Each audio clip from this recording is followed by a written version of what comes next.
দাওয়াতে এসেছে নয়া জামানার ভাঙা কিল্লায় ওড়ে নিশান।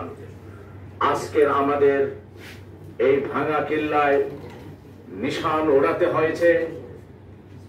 আজকের সর্বপ্রথম স্মরণ করছি বাংলাদেশের গর্বিত ছাত্র সমাজ, শহীদ আবু সাইদ, ওয়াসিম আকরাম, মীর মুগ্ধ এবং শিশু রিয়া সেন, 4 বছরের শিশু আহাদ সহ তামিম ও ফায়াজ এবং তার উত্তর সুরিয়া শত শত শহীদের বিদেহী আত্মার মাগফিরাত কামনা করে আজকের এই ভারতীয় আগ্রাসনের বিরুদ্ধে আয়োজিত সমাবেশে আলোচনা সভায় আমাদের সকলের শ্রদ্ধাভাজন বাংলাদেশ ফেডারেল সাংবাদিক ইউনিয়নের সম্মানিত সভাপতি, বাংলাদেশের গর্বিত মুক্তিযোদ্ধা, কারা নির্যাতিত জালিমের অত্যাচারে নিপীড়িত আমাদের পরীক্ষিত সৈনিক গাজী রুহুল আমিন ভাই সহ নাগরিক মঞ্চের বিভিন্ন পর্যায়ের নেতৃবৃন্দ, আপনাদের উদ্দেশ্যে বলতে চাই, আজ বাংলাদেশের উপর থেকে যেই জগদ্দল পাথর আল্লাহ রাব্বুল আলামিন সরিয়ে দিয়েছেন, এটির একমাত্র কৃতিত্ব হচ্ছে এদেশের সাধারণ ছাত্র জনতার। এর একমাত্র কৃতিত্ব হচ্ছে এদেশের যারা শাহাদাত বরণ করেছেন সেই বাংলাদেশ নয়, জামানার মুজাদ্দেদ আল্লামা দেলোয়ার হোসেন সাঈদী সাহেবের সেই কারারুদ্ধ অবস্থায় যে বদদুয়া করেছেন, আল্লাহ রাব্বুল আলামিনের কাছে প্রার্থনা করেছেন, হে রাব্বুল আলামিন, আমি সারাটি জীবন কোরআনের তাফসীর করেছি গোটা পৃথিবীতে, আমি এই জাতির জন্য দোয়া করে যাই, এই জাতিকে মুক্ত করে দেন আমার শাহাদাতের মধ্য দিয়ে। সেদিন তার শাহাদাতের মধ্য দিয়ে আল্লাহ রাব্বুল আলামিন এই জাতিকে মুক্তি দেওয়ার সিদ্ধান্ত গ্রহণ করেছিলেন।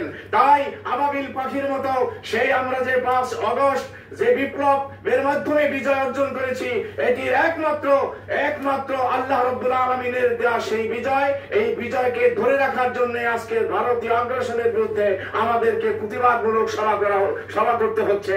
আপনারা লক্ষ্য করেছেন আজকের বাংলাদেশের এই ফেনী থেকে শুরু করে কুমিল্লা এবং এই উত্তরাঞ্চল সহ বিভিন্ন জায়গায় যে বন্যা সৃষ্টি হয়েছে তা মানব সৃষ্ট বন্যা। এটি ভারত পানি ছেড়ে দিয়েছে, কারণ শুকনো মৌসুমে তারা আমাদেরকে পানি না দিয়ে এদেশের কৃষকদেরকে তাদের ফসল ধ্বংস করে দেয় এবং তাদের গাছপালা পশু পাখিকে মৃত্যুর দিকে ঠেলে দেয়, এবং এই বন্যা মৌসুমেও তাদের বাঁধ ছেড়ে দিয়ে আমাদেরকে কিভাবে জেলাগুলোর মানুষ পশু পাখি সহ সকল ফসল ফলাদি ধ্বংস করে দিয়েছে। এর তীব্র প্রতিবাদ এবং নিন্দা জানাচ্ছি এই সংক্ষিপ্ত সমাবেশের মধ্য দিয়ে। প্রিয় ভাই আমার, আজকের কথা বলবেন আমাদের সমাজের প্রধান অতিথি গাজী রুহুল আমিন ভাই। আমি আপনাদের উদ্দেশ্যে একটি কথাই বলতে চাই, বাংলাদেশের ছাত্র সমাজ জাগ্রত রয়েছে, বাংলাদেশের ইসলামী দলগুলো জাগ্রত রয়েছে, বাংলাদেশের এদেশের ভাগ্য আকাশে যারা উদিত সূর্য উদয় করতে চায়, বাংলাদেশ জামাত ইসলামীর সকল পর্যায়ের নেতৃবৃন্দ কিন্তু আজকের বাংলাদেশে ছড়িয়ে ছিটিয়ে জনমানুষের সেবায় দোরগোড়ায় পৌঁছে দিয়েছে তাদের সেবা। আর অন্য গ্রুপটি দেখা যাচ্ছে যে তারা ভাগাভাগি করতেছে সম্পদ, কে কোনটা দখল করবে। রাষ্ট্রীয় সম্পদ যদি কেউ কোনোভাবে দখল করে, আমরা ছাত্র জনতাকে সাথে নিয়ে নাগরিক মঞ্চের নেতৃবৃন্দ বিগত দিনে রাজপথে ছিলাম এবং বর্তমানেও আছি। আমরা সেদিন এই 17 আগস্ট গত মাসের 17 তারিখে আমরা কিন্তু জাতীয় দৈনিক বাংলাদেশ প্রতিদিনে নিউজ এনেছি, সেখানে রিপোর্ট করেছে নাগরিক মঞ্চের পক্ষ থেকে বাংলাদেশের সন্ত্রাসী সংগঠন আওয়ামী লীগ এবং ছাত্রলীগ সহ তাদের সকল অঙ্গ সংগঠনকে নিষিদ্ধ ঘোষণার দাবি জানিয়েছিলাম। বাংলাদেশ প্রতিদিন সে নিউজ তারা চেয়েছে। সুতরাং আজকে বলতে চাই, বাংলাদেশের উন্নয়ন সম্ভব নয়, বাংলাদেশের স্বাধীনতা সার্বভৌমত্ব টিকে রাখা সম্ভব নয়, একমাত্র এই সন্ত্রাসী সংগঠন আওয়ামী লীগ ছাত্রলীগ সহ তাদের সমস্ত অঙ্গ সংগঠন যতক্ষণ নিষিদ্ধ করা না হবে ততক্ষণ পর্যন্ত আমাদের বাংলাদেশের স্বাধীনতা সার্বভৌমত্ব ভারতের কাছে কিন্তু জিম্মি থাকবে। আমরা সেই ভারতের কাছে আমাদের ইমান এবং রাজনীতি বন্ধ রাখতে চাই না। যারা এই ভারতের পক্ষে কথা বলবে তারাই রাজনীতি থেকে দীক্ষিত হবে এবং তাদের বিরুদ্ধে আমাদের সংগ্রাম অব্যাহত রাখবো এই আশাবাদ ব্যক্ত করছি।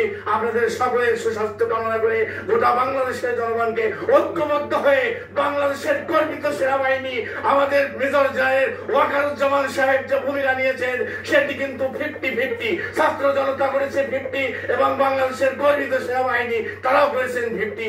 এই বন্দুকের নাও যদি তারা যদি অন্যদিকে তাক করতেন তাহলে কিন্তু এই বিজয় নাও আসতে পারত। তারা কিন্তু ইমামকে নিজেদের কাছে আল্লাহর কাছে বন্ধক রেখে ভারতের কাছে নয়, তারা আমাদেরকে বিজয় অর্জনে সহযোগিতা করেছেন। সেই বিষয়টিও আমাদের নজরে আসছে, আমরা সেটি বিবেচনায় রেখে আপনাদের সকলকে ধন্যবাদ জানিয়ে আমি আমার সংক্ষিপ্ত বক্তব্য শেষ করছি।